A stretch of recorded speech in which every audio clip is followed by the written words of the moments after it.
नमस्कार दोस्तों, stock market studies में फिर से एक बार आपको बहुत-बहुत स्वागत है। तो आप सब लोग कैसे हैं? तो आज मैं फिर से आपके सामने कुछ कंपनीज़ के अपडेट्स लेके आया हूँ और इस वीडियो के माध्यम से मैं कुछ कंपनीज़ के डिटेल्स, डेटा आपके साथ शेयर करूँगा। तो वीडियो को लास्ट तक देखिएगा और अभी तक आपने चैनल को सब्सक्राइब नहीं किया तो ज़रूर कर लीजिएगा, कंटिन्यूअसली इन्फॉर्मेशन और अपडेट्स पाने के लिए। तो चलो देख लेते हैं आज के स्टॉक के डिटेल्स के बारे में। सबसे पहले मैं डिस्कशन करूँगा आईजीएल के बारे में, इंद्रप्रस्थ गैस लिमिटेड के बारे में।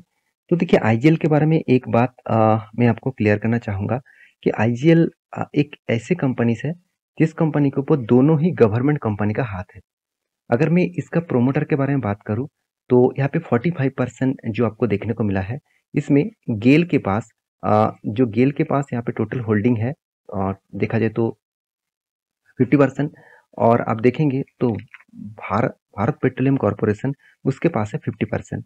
इसका मतलब दोनों के पास 22.50% के आसपास यहाँ पे होल्डिंग्स है और दोनों ही गवर्नमेंट कंपनी है और दोनों के पास ही होल्डिंग है। क्यों होल्डिंग है? क्योंकि मैं पहले बता दूं, इंद्रप्रस्थ गैस लिमिटेड जो कंपनी है वो टोटली देखा जाए तो गैस मतलब डिस्ट्रीब्यूशन कंपनी है। जैसे एल आप देखेंगे यहाँ पे, चलो मैं आपको दिखाई देता हूँ। आप देखेंगे तो यहाँ पे देख सकते हैं leading players in city gas distribution. तो city gas distribution 1.1 million CNG और व्हीकल्स के लिए, 1.4 मिलियन डोमेस्टिक पीएनजी कस्टमर्स के लिए एंड 5,500 से भी ज़्यादा कमर्शियल एंड इंडस्ट्रियल कस्टमर्स के लिए। तो इतना बड़ा मार्केट को वो कैप्चर करके रखा, तो यही मार्केट उसको पॉजिटिवली ग्रोथ दे रहा है। और आप सभी जानते हैं गैस का डिमांड किस तरीके से बढ़ रहा है, क्योंकि लगातार गैस का जो डिमांड्स है वो बढ़ते जा रहा है और उस हिसाब से कंपनी के ग्रोथ फ्यूचर में और भी बढ़ने वाले हैं। कंपनी का ROC and ROE base level में है। देखिए जब आईजीएल के ऊपर बड़ा सा क्रैश देखने को मिला था ना, तब मुझे बहुत सारे दोस्तों ने कमेंट किया, सर आईजीएल के ऊपर क्या करूँ, मुझे तो बहुत बड़ा लॉस हो रहा है।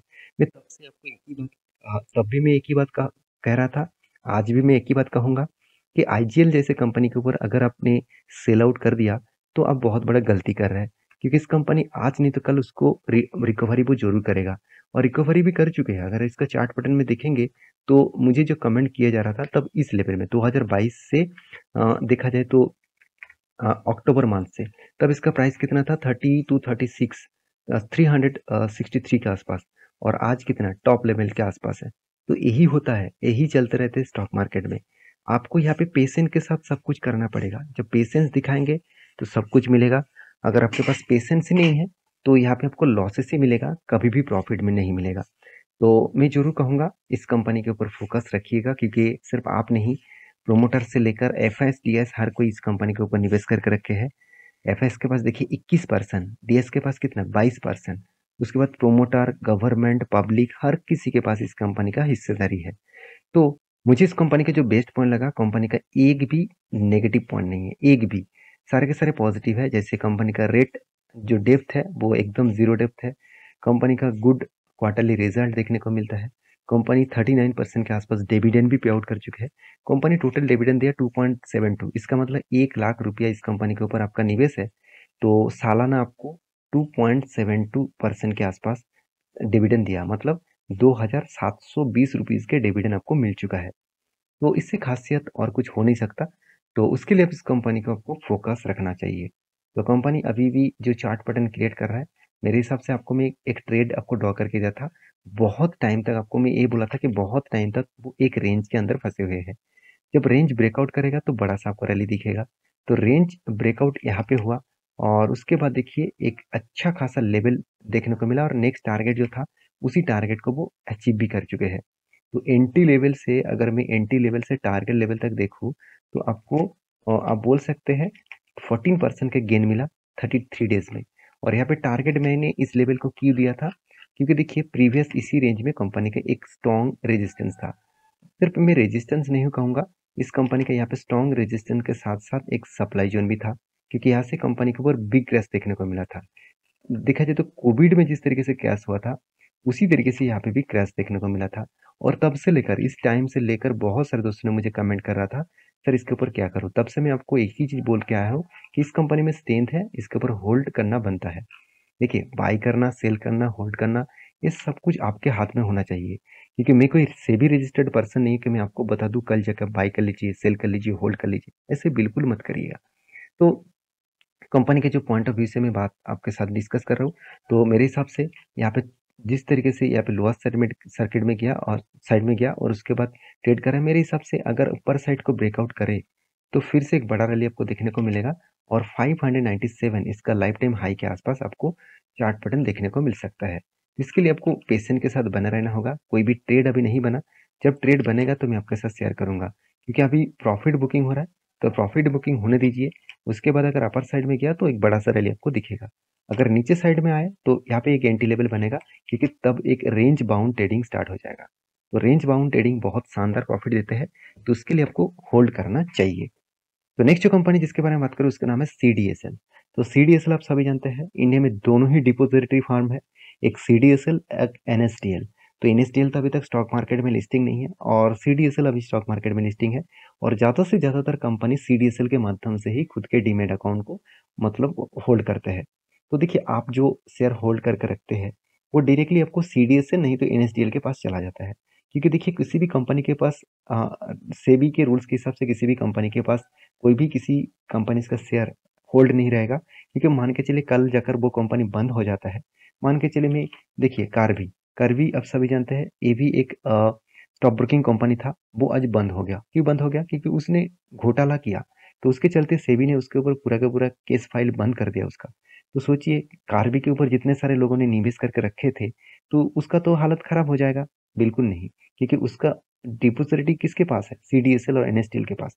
तो वो दूसरी कंपनी के ऊपर डीमैट अकाउंट ओपन करेगा और डायरेक्टली वहां से उसको रीडायरेक्ट कर पाएंगे। हाँ, थोड़ा सा टाइम लगा होगा, तो फिर भी कोई बात नहीं। इस तरीके से कंपनी के ऊपर आपको फोकस रखना चाहिए, क्योंकि इंडिया में अभी 2.5% के आसपास लोग स्टॉक मार्केट के ऊपर निवेश करते हैं इक्विटीज में। तो सोचिए, अमेरिका में जहाँ पे 55% के ऊपर है, तो कितना बड़ा गैप है। इस गैप को जब फिलअप करने के लिए जाएंगे तो इस सारे कंपनीज का कितना ग्रोथ होगा। तो CDSL मेरा सबसे पसंदीदा कंपनी है। हर पैरामीटर के हिसाब से मुझे इस कंपनी में बेस्ट व्यू देखने को मिलता है। डेप भी जीरो है, इनकम भी अच्छा है, खासा है, और सब कुछ बेस्ट लेवल में है। तो इस कंपनी के ऊपर मैं बहुत बुलिश हूँ। तो आपका क्या राय है इस कंपनी के ऊपर, मुझे जरूर कमेंट करना। चार्ट पैटर्न के बारे में बात करूँ तो मैं एक ट्रेड आपको ड्रॉ करके दिया था, और मैंने वो ट्रेड भी लिया हूँ और मैं आपको मेंशन भी किया।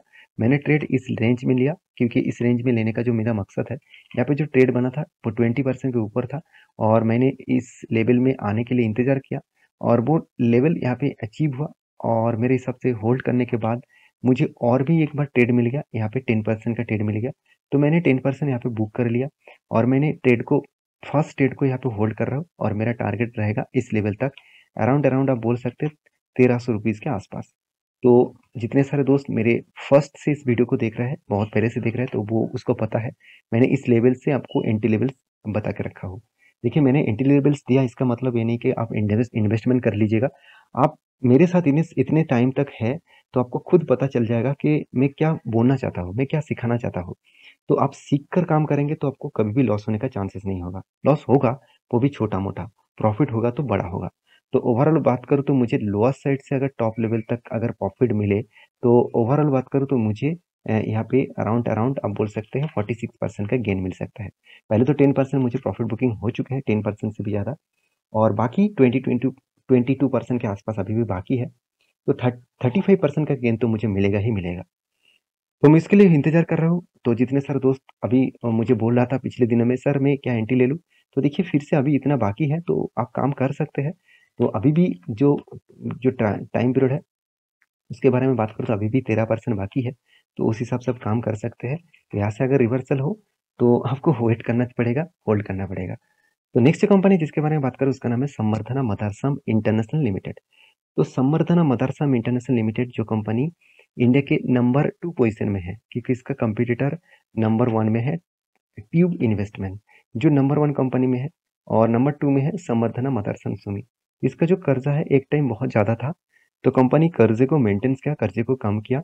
अगर इस कंपनी के कर्जे के बारे में बात करूँ तो आप ध्यान से देखिएगा, जो इस कंपनी का जो बोरिंग्स है वो देखिए, एक पिछले बार कितना था 14,000 करोड़ के आसपास, और इस बार कितना बड़ा बना 13,700 करोड़ के आसपास।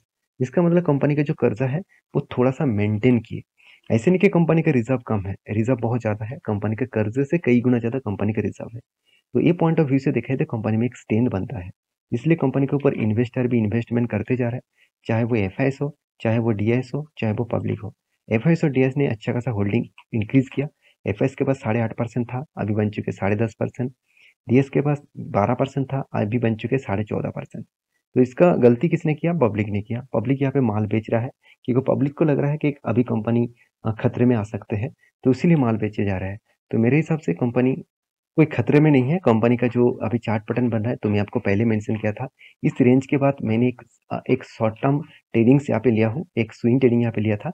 यहाँ से यहाँ तक मुझे फटाफट 7% का गेन मिला, क्योंकि जब कोई स्टॉक गैप डाउन में ओपन होता है तो कभी ना कभी वो गैप को फिलअप करेगा। तो यहाँ पे गैप फिलिंग्स हुआ और उसके बाद मैंने थोड़ा सा होल्ड किया और यहाँ पे जो कैंडल बना उसके ऊपर भी एंट्री लिया था और मैंने आपको मेंशन किया था इस हायर लेवल तक जाएगा और नेक्स्ट टारगेट अगर ऊपर जाए तो इस लेवल तक जाएगा।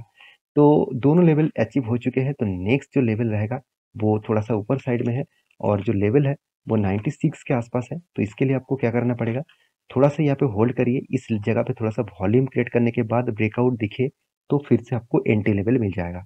तो जब एंट्री लेवल मिलेगा तो मैं आपको टेलीग्राम में भी अपडेट दे दूंगा और एक वीडियो बना के भी आपके साथ शेयर करूंगा। तो ये था कुछ कंपनीज का अपडेट। तो मेरे हिसाब से काम करने से पहले स्टडी करके ही काम कर। तो नेक्स्ट जो कंपनी के बारे में बात करूं वो भी एक ऑटो इंश्योरेंस कंपनी है, जिसका नाम देखकर ही आपको पता चल जाएगा, इंडियर ऑटो कंपोनेंट्स लिमिटेड।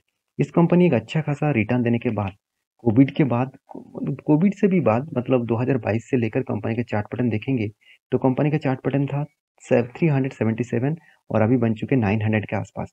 तो इतना शानदार मोमेंटम देने के बाद इस कंपनी के ऊपर एक बहुत बड़ा अनाउंसमेंट आया और वो अनाउंसमेंट क्या है मैं आपको बता दूं। तो अभी तक अनाउंसमेंट जो है वो फाइनली डिस्कस नहीं किया गया है। कंपनी ये बता रहा है कि Q1 के रिजल्ट जब आएगा तब इसके ऊपर डिस्कशन किया जाएगा। तो एक्चुअली अनाउंसमेंट क्या है मैं आपको बता दूं।